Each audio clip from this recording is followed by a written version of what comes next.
Bonjour et bienvenue dans cette vidéo. Nous sommes aujourd'hui le 12 novembre 2015 et nous abordons un nouveau chapitre intitulé fonctions sinus et cosinus. Il s'agit de l'étude trigonométrique des fonctions sinus et cosinus. Notre chapitre va se subdiviser en deux parties. Dans une première partie, nous allons donner les rappels de fonctions trigonométriques et dans une seconde partie, nous parlerons de la définition des propriétés, de la dérivabilité, de la variation et de la représentation graphique des fonctions cosinus et sinus. Première partie pour débuter. Propriété 1. Soit C un cercle orienté de centre O et de rayon 1, sur lequel on choisit un point I fixé. En enroulant la droite des réels sur le cercle C, chaque réel X est associé à un unique point M de C. Le réel X ainsi défini est appelé mesure en radians de l'angle orienté OI-OM. Nous allons donner une représentation graphique. Donc, nous avons le point M ici. Donc, tout cet angle-là représente X qui est la mesure en radians de l'angle OI-OM, où M est un point qui pouvant parcourir le cercle C. Propriété 2. Soit C un cercle orienté de centre O et de rayon 1 sur lequel on choisit un point I fixé, soit M un point de C et X le réel qui lui est associé. C'est ce que nous avons vu ici, X le réel, l'angle en radian qui lui est associé. Tous les réels de la forme X plus 2 pi ou K élément de Z permettent aussi de repérer le point M. Et donc, on peut repérer le point M à travers l'angle X plus 2K pi. Parmi tous ces réels, celui qui appartient à moins pi ouvert à pi fermé est appelé mesure principale de l'angle OI-OM. Donc, la mesure principale de l'angle OI-OM, c'est la mesure qui appartient à l'angle moins pi, qui appartient à l'intervalle moins pi. Cette mesure d'angle est telle que 180 degrés est égal à pi radian et telle que les mesures d'un angle en degrés et en radians soient proportionnelles. Pour convertir la mesure d'un angle de degrés en radians, on utilise donc la proportionnalité. Ainsi, si alpha est la mesure d'un angle en degrés avec alpha compris entre 0 et 360 inégalités larges, et x la mesure du même angle en radian dans l'intervalle 0,2 pi fermé, on a x est égal à alpha pi divisé par 180. Autrement dit, si alpha est égal à 180, on aura quoi? On aura x est égal à pi en radian. Si alpha est égal à 360, x est égal à 2 pi en radian. Si alpha est égal à 0, x sera égal à 0 radian. Définition 3. On considère un cercle C orienté de centre O et de rayon 1, soit x un réel et M le point qui lui est associé.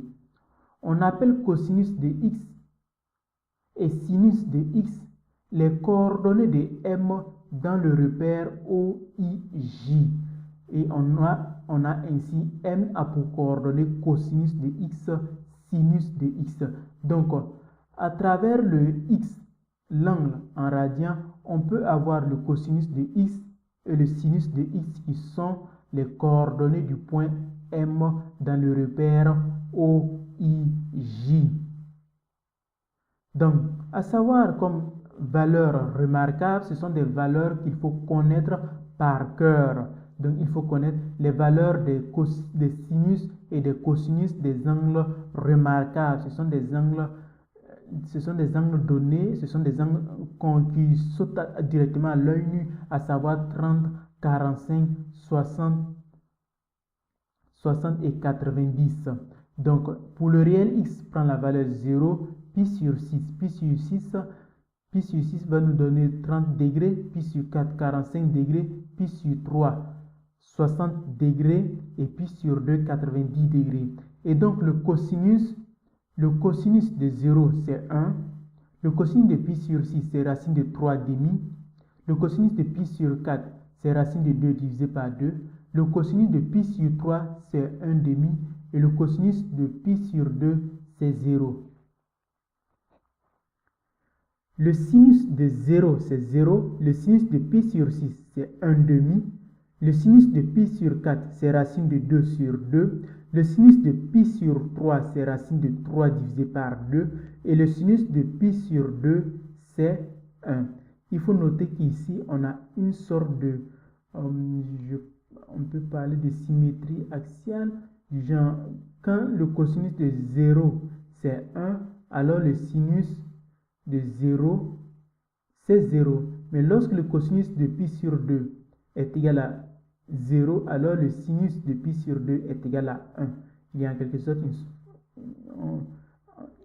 comme une symétrie en quelque sorte, mais une symétrie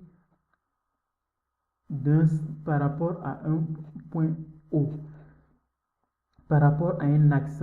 Et donc, quand le cosinus de pi sur 2, de pi sur 6 nous donne racine de 3 demi, le sinus de pi sur 6 va nous donner 1 demi.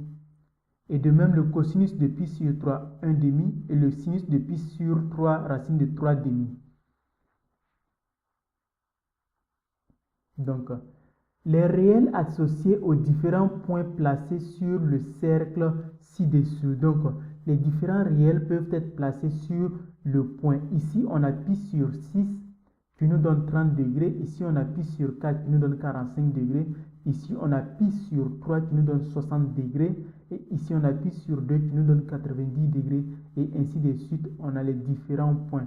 Ici, nous avons moins pi sur 6, moins pi sur 4 et moins pi sur 3. Ici, c'est moins pi sur 2. Ici, ça sera pi sur 2 plus pi sur 6.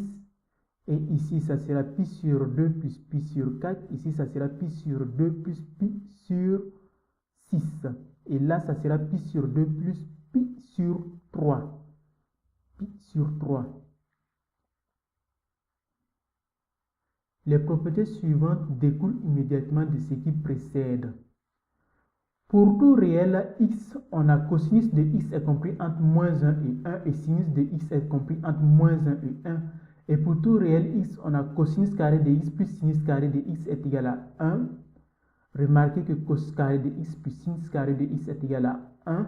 Et pour tout réel x et pour tout entier relatif k, on a cosinus de x plus 2k pi est égal à cosinus de x. C'est-à-dire que, en quelque sorte, le cosinus de x est invariant par 2k pi. Et sinus de x plus 2k pi est égal à sinus de x. C'est-à-dire que, à partir de 2k pi, elle se répète au fait. Il y a de la redondance. Propriété. Cosinus et sinus des réels associés à un réel x. On considère un cercle trigonométrique C, c'est-à-dire un cercle de centre O et de rayon 1. X un réel quelconque et M le point de C qui lui est associé. Ainsi, M est tel qu'une mesure de l'angle OIOM soit X radian à un multiple de 2k pi. Pourquoi on a dit 2k pi? Parce que cosinus de x plus 2k pi est égal à cosinus de x et sinus de x plus 2k pi est égal à sinus de x. Et donc, à un multiple de 2k pi près, sur les figures ci-dessus, M' est associé successivement à moins x, pi plus x, pi moins x, pi sur 2 moins x et pi sur 2 plus x. Nous allons voir ce que cela représente M'. Donc, pour moins x, on a ici x radian. Ici, on aura moins x radian. M' est associé. M' est associé à moins x. C'est ce que nous avons dit précédemment. M' est associé à moins x. Et pour M' associé à pi plus x, nous aurons pour M' associé à pi plus x, nous aurons celui-là. C'est-à-dire que de là à là, nous avons quoi? Nous avons x. Donc, de là à là, nous avons x. Et donc, en ajoutant pi, on aura x. Elle viendra ici. Donc, cela va nous donner pi plus x. Pour pi moins x, nous avons de là à là, nous avons x. Et de là à là, nous avons x. Et de là à là, nous avons pi auquel on retranche le x. Cela va nous donner pi moins x pour le m'.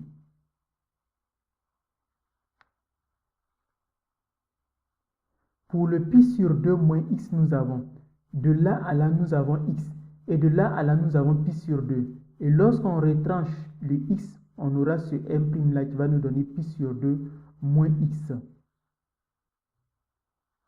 Pour pi sur 2 plus x, nous avons de là à là, nous avons x. Et de là à là, nous avons pi sur 2 auquel on ajoute x.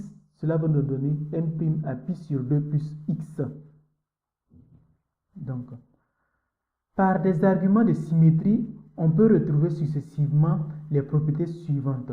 Pour tout réel x, on a cosinus de moins x est la cosinus de x. Nous pouvons le vérifier. Et le sinus de moins x était à moins sinus de x.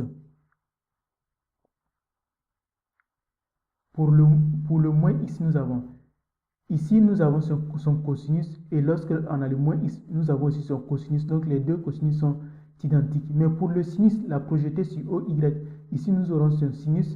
Et là, nous aurons son sinus. Celui-là est l'opposé de celui-là. Donc, nous avons cosinus de moins x était à cosinus de x et sinus de moins x était à moins sinus de x. Pour tout réel x, on a cosinus de pi plus x est égal à moins cosinus de x et sinus de pi plus x est égal à moins sinus de x. Pour le pi plus x, voici, nous sommes dans ce cas. Le cosinus de pi plus x, le cosinus de pi plus x qui est ici est égal à moins cosinus de x.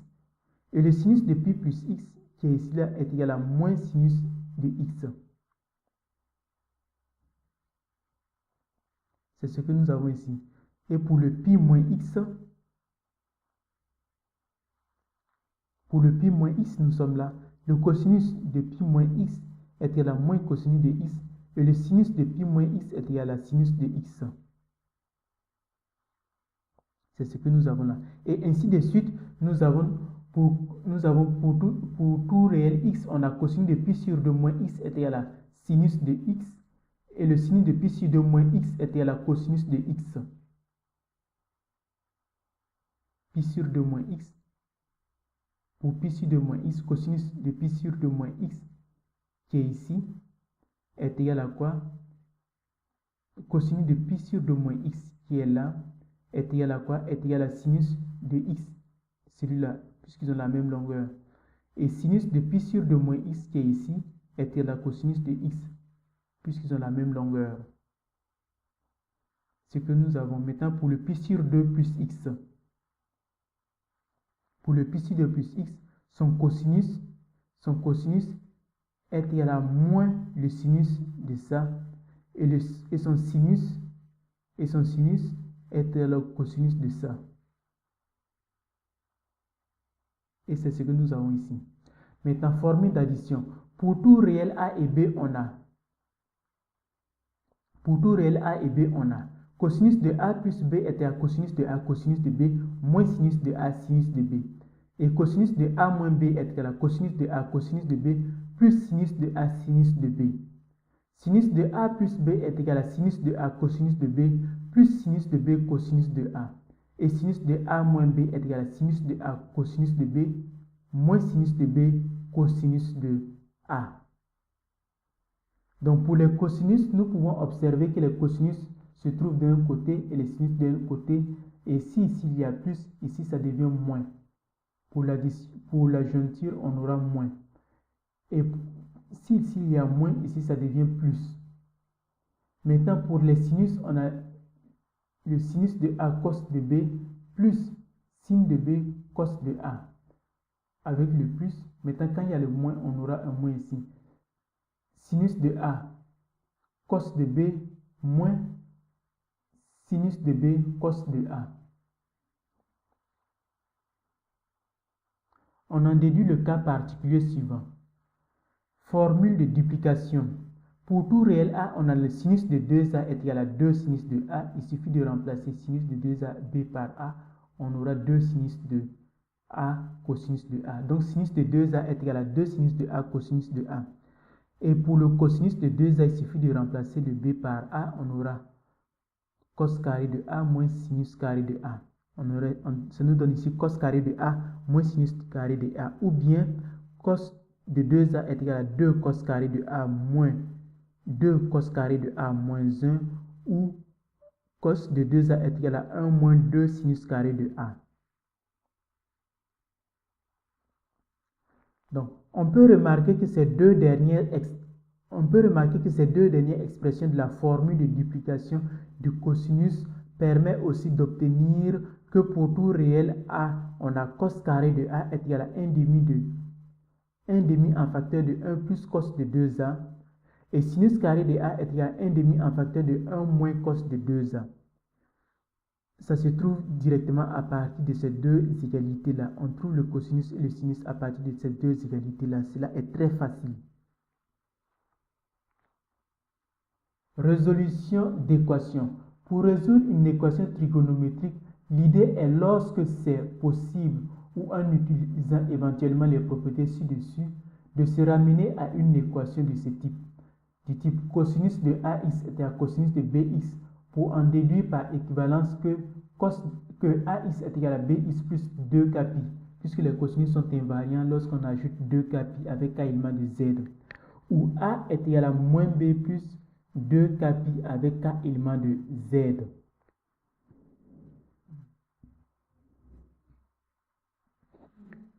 Le cosinus de A est égal à cosinus de moins bx plus 2kπ qui est égal à cosinus de bx moins 2kπ, k élément de Z, on peut remplacer le moins k par plus k prime avec k prime élément de Z. Et le sinus de AX est égal à sinus de BX pour en déduire par équivalence que AX est égal à BX plus 2kπ avec k élément de Z, ou AX est égal à cette fois-ci pi moins BX plus 2kπ avec k élément de Z. Ou bien AX est égal à pi moins BX plus 2kπ avec k élément de Z. Puisque nous savons que le sinus de pi moins x est égal à quoi? Est égal à sinus de x. Pour une résolution sur un intervalle ou une réunion d'intervalles, on commence par résoudre l'équation sur R, puis on sélectionne les solutions appartenant à l'ensemble considéré, c'est-à-dire on sélectionne les solutions qui appartiennent à l'ensemble des définitions, l'ensemble sur lequel on a considéré la fonction. Définition propriété immédiate. Définition. On appelle fonction cosinus la fonction qui à tout réel x associe le réel cosinus de x. On appelle fonction sinus la fonction qui à tout réel x associe le réel sinus de x. Les fonctions sinus et cosinus d'un réel étant définies à partir du cercle trigonométrique. Donc la fonction sinus et cosinus d'un réel étant définie à partir du cercle trigonométrique. Les fonctions sinus et cosinus sont appelées fonctions circulaires. Ce sont des fonctions qui circulent puisqu'elles circulent sur le cercle trigonométrique. Donc elles sont des fonctions circulaires. Ensemble de définitions. Les fonctions cosinus et sinus sont définies sur R, c'est-à-dire quel que soit x élément de R, cosinus de x, sinus de x sont définis. Parité. On sait que pour tout réel x, on a cosinus de moins x est égal à cosinus de x. On dit que la fonction cosinus est paire. Pour tout réel x, on a cosinus de moins x est égal à cosinus de x. On dit que la fonction cosinus est paire. Graphiquement, la fonction cosinus admet l'axe des ordonnées comme axe de symétrie, c'est-à-dire l'axe des ordonnées sera l'axe de symétrie par rapport sera l'axe de symétrie de la fonction cosinus de x. Mais pour tout réel x, on a sinus de moins x est égal à moins sinus de x. On dit que la fonction sinus est donc impaire. Comme elle est impaire graphiquement, la fonction sinus admet l'origine du repère comme centre de symétrie. Puisque c'est une fonction impaire, elle admettra pour origine du repère comme centre de symétrie. Et donc, la fonction cosinus, nous avons la fonction cosinus se définit de cette forme-là. Nous avons cosinus de moins x est égal à cosinus de x. Et donc, nous voyons qu'elle est symétrique par rapport à l'axe des ordonnées. Mais pour la fonction sinus qui est définie de cette forme-là, nous voyons que sinus de moins x est égal à moins sinus de x. Et donc, la fonction est quoi? Elle est symétrique, puisqu'elle est impaire, elle est symétrique par rapport à l'axe de symétrie. Non. Périodicité. On sait que pour tout réel x, on a cosinus de x plus 2pi est égal à cosinus de x, nous l'avons déjà vu. Et sinus de x plus 2pi est égal à sinus de x. En termes de fonctions, on dit que les fonctions sinus et cosinus sont périodiques de période 2pi. Les fonctions sinus et cosinus sont périodiques de période 2pi. Graphiquement, dans le plan menu d'un repère OIJ, les courbes représentant ces fonctions sont invariantes par translation de vecteur 2pi. Puisqu'elles sont périodiques, elles sont invariantes par translation de vecteur 2pi i, où i est le vecteur unité. Donc, nous avons ça. La fonction cosinus, si elle se présente de cette forme, donc si elle descend de cette forme, donc si on prend un segment, on aura une translation par 2pi qui aura la même forme. Et la fonction sinus aussi, elle est invariante par translation de vecteur 2pi. Sinus de cette forme-là par translation de vecteur 2pi. Elle se retrouvera ici. Donc, elles sont périodiques de période 2pi. Les courbes représentant ces fonctions sont invariantes par translation de vecteur 2pi. Donc, préliminaire, la fonction sinus est dérivable en 0 et admet pour nombre dérivé 0. Et donc, la limite lorsque h tend vers 0 de sinus de x moins sinus de 0 divisé par h moins 0 est égal à la limite quand h tend vers 0 de sinus de h divisé par h, puisque sinus de 0 est égal à 0. Donc, la limite quand h tend vers 0 de cette fonction-là est égal à quoi? Est égal à 1. La fonction cosinus est dérivable en 0 et admet pour dériver 0 en 0. Autrement dit, la limite lorsque h tend vers 0 de cosinus de h moins cosinus de 0 divisé par h moins 0 est égal à la limite quand h tend vers 0 de cosinus de h moins 1 divisé par h qui est égal à 1. La fonction sinus est dérivable sur R et pour tout x élément de R, on a la dérivée de la fonction sinus est égale à la fonction cosinus. Et la fonction cosinus est dérivable sur R et pour tout x élément de R, la dérivée de la fonction cosinus est égale à moins sinus de x. On a déjà vu que la fonction cosinus et sinus étaient définies sur R. Elles sont définies sur R et en plus elles sont dérivables sur R. Donc la dérivée de la fonction sinus, c'est cosinus. La dérivée de la fonction cosinus, c'est moins sinus.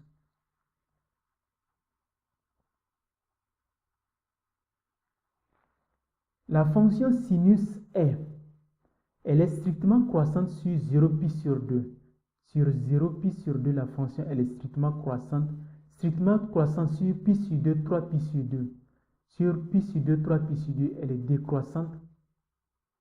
Et sur 3pi sur 2, 2pi, elle est croissante. Elle est croissante. La périodicité permet d'obtenir les variations de la fonction sinus sur R. Donc, elle étant périodique de période 2pi, on peut par translation de vecteur 2pi construire la courbe sur R. La fonction sinus, elle est quoi? Elle est strictement décroissante sur 0pi. De 0pi, elle est décroissante et strictement croissante sur pi de pi. Sur pi de pi, elle est strictement croissante. La périodicité permet d'obtenir les variations de la fonction cosinus sur R. Donc, au lieu d'étudier la fonction cosinus sur R, on l'étudie sur 0, 2pi. Et à partir de cela, maintenant, on peut faire une sorte de translation par vecteur de pi i. Tangente en des points particuliers. On rappelle que pour tout x élément de R, la dérivée de sinus de x c'est cosinus de x. Ainsi, pour tout k élément de z, on a la dérivée de sinus appliquée en 2k pi est égal à cosinus appliqué en 2k pi qui est égal à 1. Donc la représentation graphique de la fonction sinus admet des tangentes de coefficient directeur 1 en tous les points d'abscisse 2k pi où k est élément de z. En particulier, la tangente à l'origine du repère a pour équation y est égale à x.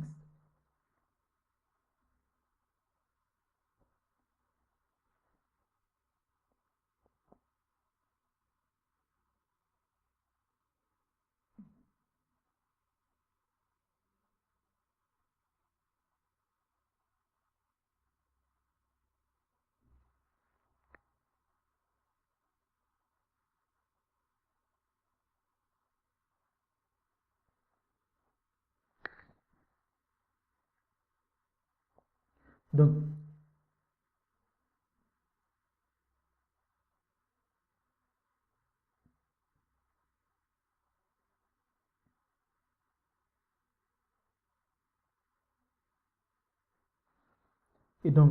pour tout k élément de z, on a la dérivée de sinus de x appliquée à pi sur 2 plus 2k pi, appliquée à pi sur 2 plus 2k pi est égal à quoi?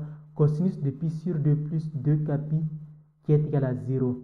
Donc la représentation graphique de la fonction sinus admet des tangentes horizontales en tous les points d'abscisse pi sur 2 plus 2k pi. On a une tangente horizontale en tous les points d'abscisse pi sur 2 plus 2k pi où k est élément de z. On rappelle que pour tout x élément de R,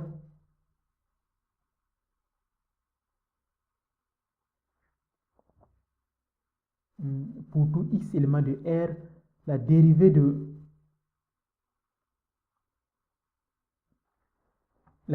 de cosinus de x est égale à moins sinus de x.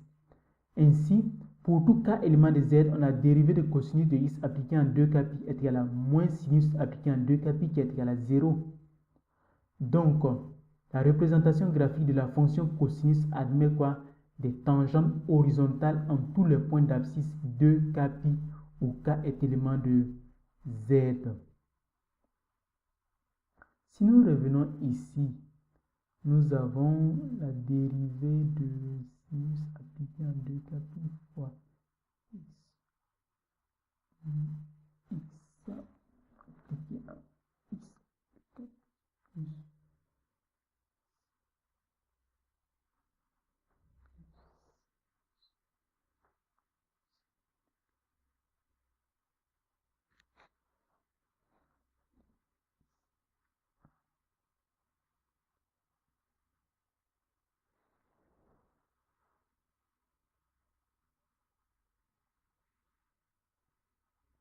Donc, reprenons la tangente en des points particuliers qui est quand même quelque chose de très important. Donc, on rappelle que pour tout x élément de R, la dérivée de quoi? De sinus de x est égale à cosinus de x. Ainsi, pour tout k élément de z, la dérivée de sinus de x appliquée en 2k pi est égale à cosinus de 2k pi qui est égal à 1. Cosinus de 2k pi, si k égale à 0, on a cosinus de 0 qui est égal à 1. Si k égale à 2, on a cosinus de 4 qui on tombe toujours sur qui est égal à 1. Donc la représentation graphique de la fonction sinus admet des tangentes de coefficient directeur en tous les points d'abscisse 2k pi, en tous les points d'abscisse 2k pi.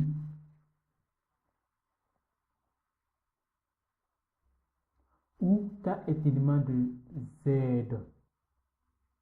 Donc, en particulier, la tangente à l'origine du repère a pour équation y égale à x. Donc, je me rappelle, la tangente à l'origine du repère, c'est-à-dire quoi? À l'origine du repère, on a 0, donc y égale à quoi? Y est la dérivée de sinus de x appliqué en 0 fois x moins 0 plus sinus de 0. Nous savons que sinus de 0 est égal à 0. Et la dérivée de sinus appliqué en 0 était à cosinus de 0 qui est égal à 1. Donc ça va nous donner x. Donc on a une tangente d'équation y égale à x à l'origine du repère. Donc je souligne ici une tangente à l'origine du repère. Et donc maintenant pour tout cas élément de z, on a sinus dérivé appliqué à pi sur 2 plus 2k pi était à cosinus appliqué à pi sur 2 plus 2k pi, alors que nous savons que cela va nous donner cosinus de pi sur 2 qui est égal à 0. Donc la représentation graphique de la fonction sinus admet des tangentes horizontales en tout point d'abscisse pi sur 2 plus 2k pi ou k élément de z. On rappelle maintenant que pour tout x élément de R, la dérivée de cosinus de x appliquée à x est égale à moins sinus de x. Ainsi, pour tout k élément de z, la dérivée de cosinus de x appliquée à 2k pi est égale à moins sinus de x appliquée à 2k pi qui est égal à 0. Donc, la représentation graphique de la fonction cosinus admet des tangentes horizontales en tout point d'abscisse 2k pi. En tout point d'abscisse 2k pi, on a une tangente horizontale. Donc, si on avait cosinus de 2k pi fois x moins 2k pi plus cosinus de 2k pi, je reprends y est égal à dérivée de cosinus de x appliqué en 2k pi fois x moins 2k pi plus cosinus de 2k pi, ça va nous donner, on a ici la dérivée de cosinus, ça va nous donner 0 fois x plus x moins 2k pi, ça donne 0, donc il va rester seulement le cosinus de 2k pi qui est égal à cosinus de 2k pi qui est égal à 1 au point 2k pi.